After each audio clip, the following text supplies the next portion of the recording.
wasiirka waxbarashada xukuumadda federaalka Soomaaliya Cabdullaahi Goodax Barre ayaa dhawaan sheegay in ardayda deegaanada Puntland ee aan ka qayb galin imtixaamka ay wasaaraddu qaadayso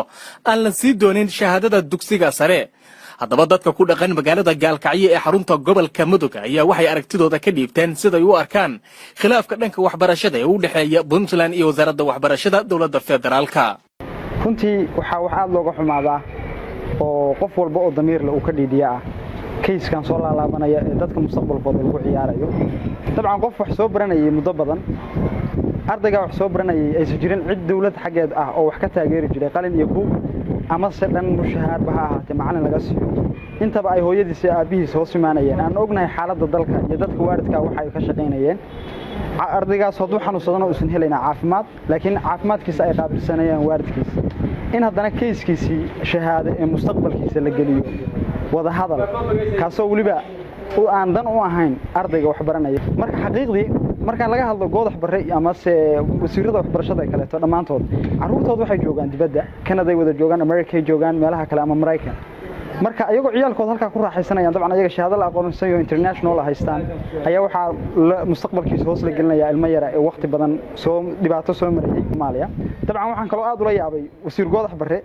asagoo Canada jooga ama meel kale jooga kaliya wuxuu ka gaarayaa go'aan markii idaacad la hadasho ama fikirkiisa ka dhibanaya wuxuu ka qabo wasaaradda waxbarashada. marka su'aashu waxay tahay wasaaradda waxbarashada Soomaaliya ma waxa iskala Goodax Barre kaliya maxaa yeelay la taris kala malamiya dawladda kale cid xiriir kanoomiya. dabcan haddii marka ay haboon tahay in ay la tashi kala jiro ma ahayn fikirkiisa markii VOA ama BBC soo wacdo in Goodax Barre markaas uu go'aankiisa khaaska ka gaaro mana haboona anigu oran lahaa. waa soo dhaweynay wasiirka waxbarashada ee Goodax Barre ee wasaaradda Soomaaliya hadalka uu yiri ama fikirka uu ka hadlayo ah macnaha in imtixaan national la wada galo oo midal ka midaysan yahay waayo waa shaqadiisa qofka shaqadiisa in lagu qabsadana waa shaqadiisuna qabsadana waa waajib ka saaran. sidoo kale waxaan isagana oran lahaa inuu macnaha ardayda Soomaaliyeed dhamaantood xil baa ka wada saaran oo naxariis u eego oo buugan naxariis u siiso. sidoo kale wasaaradda waxbarashada Puntland ayada laftigeeda waxaan oran lahaa in aysan ardayda Soomaaliyeed meel kasta ay joogaan in aysan siyaasadayn oo barnaamijka siyaasad laga saaro waayo ardaydan dad dawlad wax ma badho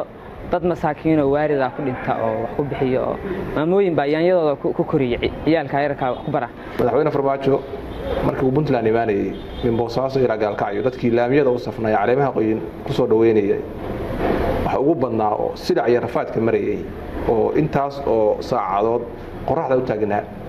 dadkii ugu badnaa oo mucdamkooda waxay ahaayeen ardayda noocaas ee maanta Goodax uu shahaadada ku goodinayay. madaxweynuhu marka waxay ahayd madaxweynaha dalka maadaama uu yahay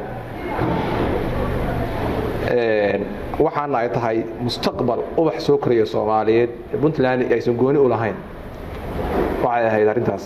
inuu saka aamusin. madaxda Puntland laftirkooda waxa laga rabaa hawshaas